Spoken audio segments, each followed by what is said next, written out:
Terima kasih pemirsa Anda masih bersama kami. Mas Kohar, ini ketika bahan B3 itu masuk di dalam sisa-sisa kertas atau plastik-plastik yang bekas begitu, itu tidak sengaja atau memang disengaja? Nah, kalau kita bilang tidak sengaja, temuan-temuan dari Kementerian LHK, Lingkungan Hidup dan Kehutanan, itu justru menunjukkan ada semacam kayak modus yang sangat rapi. Dan itu peningkatan terjadi setelah Cina secara resmi mulai 2017 itu menolak impor, menolak limbah dari campuran bauran impor itu dengan hanya memberi batas toleransi 0,5%. Maksudnya 0,5% ini jadi tingkat bagaimana? Kotorannya. Jadi dia membolehkan masuk impor kertas dan plastik bekas sebagai bahan baku, tetapi tingkat sampahnya atau kotorannya yang ditoleransi itu hanya 0,5%. 5%. Jadi kalau misalnya satu kontainer hanya boleh 0,5% dari situ adalah limbah tadi itu. 0,5% dari itu, limitnya seperti itu. Nah, sementara di kita rata-rata itu yang masuk di dalamnya sampah itu menurut keterangan dari Kementerian Lingkungan Hidup 20%. 20%? Dari 100% misalnya bahan yang diimpor itu 20% diantaranya itu ada kandungan sampah, macam-macam sampahnya. Kalau kita lihat fotonya mengerikan, ada bekas infus, ada suntikan, lalu ada pembalut dan seterusnya yang beberapa diantaranya bahan-bahan kimia yang potensial untuk membahayakan, yang apabila dibiarkan maka dia bisa berbahaya bagi manusia. Dia misalnya ditumpuk gitu ya, lalu terserap ke tanah, tanahnya kemudian airnya diminum menjadi ini pencemaran luar biasa. Nah, itu yang dijaga oleh Kementerian Lingkungan Hidup, karena itu kita patut mengapresiasi Kementerian Lingkungan Hidup yang tegas melakukan reekspor, memulangkan kembali beberapa bahan-bahan impor yang mengandung sampah itu dengan jumlah yang luar biasa. Itu yang bayar lagi siapa itu ekspornya itu, Mas? Ya mestinya importir.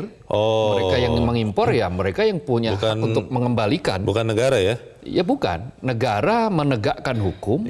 Nah, pilihannya adalah apakah reekspor atau mereka didenda, dihukum, diproses di dalam negeri dengan ancaman bisa sampai 9 tahun penjara. Ini pertanyaannya begini, Mas Kohar, kalau memang kan ada limbahnya, ada bahkan limbah B3 beracun dan berbahaya di dalam, tadi disebut hampir 20%, itu pengusaha Indonesia yang mengimpor, itu apa tidak memikirkan hal itu? Ya tentu saja mereka punya logika-logika bahwa semakin cepat barang itu masuk, maka industri akan semakin jalan. Untuk bahan baku kertas dan plastik tadi? Bahan baku plastik tadi itu. Tapi kan harus membersihkan atau memisahkan B3 dan limbah-limbah yang 20% itu kan enggak. Tetapi yang penting kan masuk dulu. Ada logika seperti itu. Masuk dulu, nah kemudian disortir ketika sudah ada di industri di Indonesia. Nah, akhirnya apa? Dibuang. Dibuangnya di mana? Ya di kita juga. Itu kan nanti ada proses pemisahan lagi. Itu bukannya malah jadi lebih mahal begitu? Karena kan ada biaya lagi untuk memisahkan kotoran-kotoran itu. Leo, bayangkan apabila dibandingkan dengan biji virgin yang menjadi bahan untuk mengolah plastik, mengolah kertas, yang rata-rata per tonnya itu harganya $1.000, maka impor plastik bekas, impor kertas bekas itu jauh lebih murah. Bisa sampai cuma sepertiganya. Dari harga $1.000 per ton tadi bisa sampai 200 sampai 600, paling mahal 650. Itu yang ada limbahnya di dalamnya itu? Sebetulnya tidak mesti harus ada limbahnya. Tetapi kan problemnya negara-negara yang tempat kita untuk mengimpor bahan bekas tadi itu menitipkan dalam tanda kutip, memasukkan sampah yang ada di dalamnya. Kenapa? Karena mereka juga kebingungan untuk membuang sampah. Akhirnya didistribusikanlah sampah ke negara-negara kita. Kan sama dengan kayak tong sampah Indonesia. Pertanyaannya kok bisa ya negara-negara yang punya sampah asal itu mengirim ke kita, lalu pertanyaannya juga kok bisa juga ya masuk ke sini. Tapi nanti kita bahas selepas jeda. Mas Kohar dan pemirsa tetap bersama kami. Editorial Media Indonesia segera kembali. sana, yang di hulunya di negara asal bahwa ini adalah bebas dari sampah, apalagi limbah B3 gitu. Pertanyaannya begini Mas Kohar, kan ada pemikiran dari bahkan katanya juga otoritas yang berbeda. Tadi ada pemikiran bahwa ya sudahlah kita bertahap saja, kita negara berkembang 5% boleh, nanti baru kemudian. Nah, bagaimana menyamakan persepsi ini akan kita bahas di bagian berikut, dan pemirsa tetap bersama kami. Editorial Media Indonesia segera kembali. Terima kasih pemirsa, Anda masih bersama kami. Kita di bagian akhir dari diskusi kita pagi ini, Mas Kohar. Kalau kita mau lari, seluruh tubuh harus lari sama-sama. Jangan kemudian ada anggota yang tidak mau lari atau bahkan mundur. Nah, kalau soal sikap terhadap impor sampah yang tersusupi benda berbahaya ini harusnya seperti apa? Satu, sikapnya sama, tegas, menolak. Jadi Tiongkok itu berani menolak seperti itu. Di beberapa negara di sekitar kita, di Asia, dia juga sudah berani melakukan itu. Karena mereka melihat berapa tingkat bahayanya. Sementara di kita, mulai ada yang berpikir justru membuat relaksasi, membuat pelonggaran, membuat toleransi sampai batas 5% misalnya. Pemakluman lah ya. Pemakluman sampai 5% dengan pertimbangan nanti industri ini kolaps dan sebagainya. Industri kolaps kalau tidak ada substitusi. Sementara kan ini bahan ini bisa dipakai, dicari di dalam negeri. Tentu lebih mahal, tetapi dia lebih aman. Dia tidak terjamin dari bahaya, limbah bahaya beracun. Nah, kalau kita permisif, kalau kita serba boleh, ada sebagian yang mengatakan serba boleh, maka ya kita kan nanti 5 tahun yang akan datang katanya Presiden akan memfokuskan pada sumber daya yang unggul.